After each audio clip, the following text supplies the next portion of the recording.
On a Sunday in late November 2021, the Redeemed Christian Church of God Chapel of Resurrection on 6th Avenue in Festac Town, Lagos, was holding its regular service. The congregation gathered to worship, pray, and hear the word of God. During the service, an altar call was made, inviting people who wanted to give their lives to Christ to come forward. Two young men walked to the front of the church. They responded to the altar call, publicly declaring their desire to surrender their lives to Jesus and become Christians. This moment, which should have represented new beginnings and transformation, was actually the beginning of a terrible tragedy. After the service ended, these two new converts did not leave immediately. They waited around and eventually approached the head pastor of the church.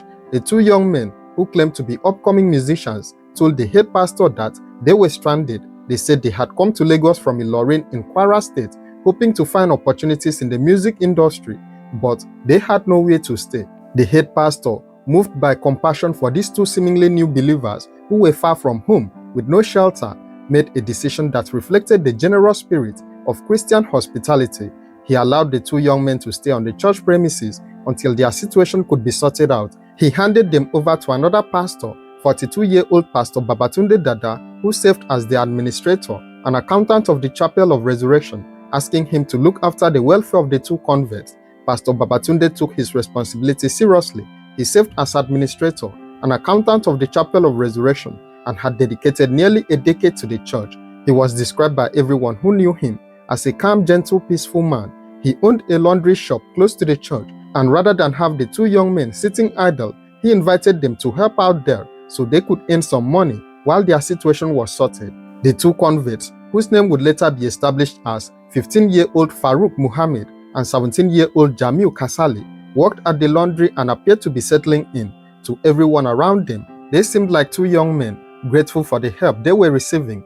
Nobody suspected that behind their smiles and prayers lay a very different set of intentions. On Thursday, December 2nd, 2021, Pastor Babatunde Dada woke up not feeling well. His wife Bose noticed that he was unwell and advised him to rest, but the pastor had responsibilities that could not wait. There was a church program planned for Saturday, and he needed to withdraw money that would be used to fund the event. Despite feeling ill, Pastor Dada insisted on going out to the bank. Bose called him that day, and he promised to come home to rest after completing his duties. At some point that morning, the pastor went to the bank. When he returned to the church, he saw the two convicts downstairs. He told them he was tired and was going upstairs to rest. Pastor Dada went upstairs. Nobody heard anything while he was up there. Some time passed. Then, one of the church members went upstairs to check on the pastor.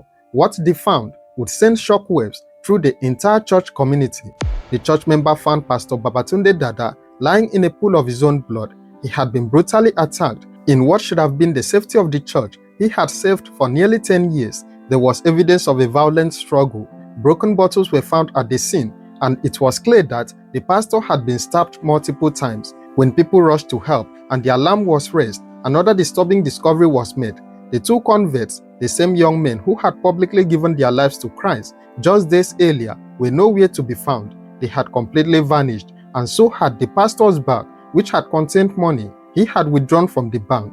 The church community was devastated. Pastor Dada's friends, colleagues, and family could not understand why this had happened. Everyone described him as a gentle soul who had never fought with anyone, who always advised others that if robbers attacked you, just surrender everything and let them go. He was a man of peace who never would have resisted if the two young men had simply asked him for money. His wife Bose was in deep shock over the loss of her husband. The couple had not been married for long, and they were expecting a child together. A family was destroyed before it had even fully formed.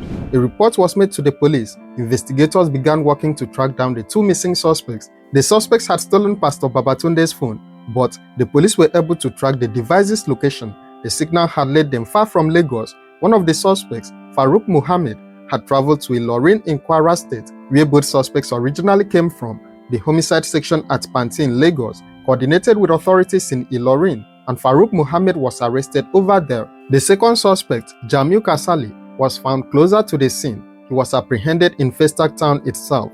The Lagos State Police Command confirmed the arrest of both suspects. The exhibits used in the murder were also recovered.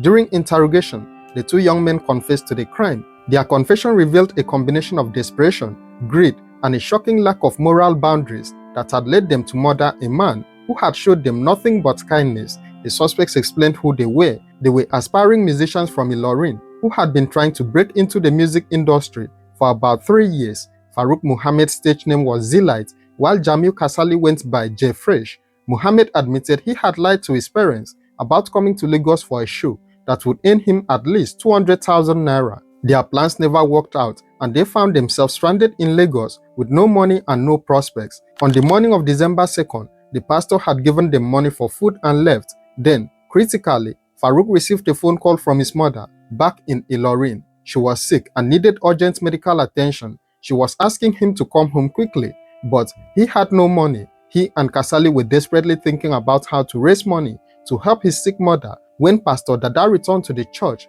carrying his bag. When they saw the pastor coming with a bag containing money, something shifted in the two young men. They had been living on the generosity of the church, struggling with their own problems, and now there was a solution right in front of them. They made a decision that could not be undone.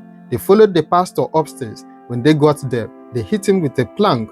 Then they attacked him with a broken bottle, stabbing him in the neck. He fell. They grabbed the bag containing the money and fled the scene, leaving the man who had sheltered them and provided for them bleeding on the floor of the church. The confession raised even more questions. Friends of the pastor wondered whether there had been some disagreements between the converts and Pastor Dada that had also contributed to the attack. Had they asked for more help than was being given, and the pastor declined? Nobody could be certain of all the details. Some observers also raised the possibility that the attack may have been related to ritual purposes, with suspicions linking the suspects to internet fraud. However, this remained unconfirmed. What was established was the robbery and the murder. The Lagos State Commissioner of Police confirmed that both suspects would be charged to court. Under Nigerian law, murder carries the death penalty. The premeditation involved in following the pastor upstairs, the use of multiple weapons, the theft of his belongings, and the cold abandonment of his bleeding body all pointed to a serious case requiring full judicial examination. At the time of arrest, Farouk Muhammad was reported to be 15 years old. His age would be a significant factor in proceedings, as Nigerian law treats juvenile offenders differently from adults. Kasali was older, being 17 years old. Their cases would likely proceed differently, but both face serious consequences. Pastor Babatunde Dada was 42 years old when he was murdered. He had served the church faithfully for nearly a decade. He was a husband to a grieving wife and a father-to-be who never got to meet his child. Everyone who knew him described him as a gentle, peaceful man who would have given those boys whatever they needed if they had simply asked. What do you think about this case? Share your thoughts in the comments below. And don't forget to like, share and subscribe to this page or channel for more true crime stories.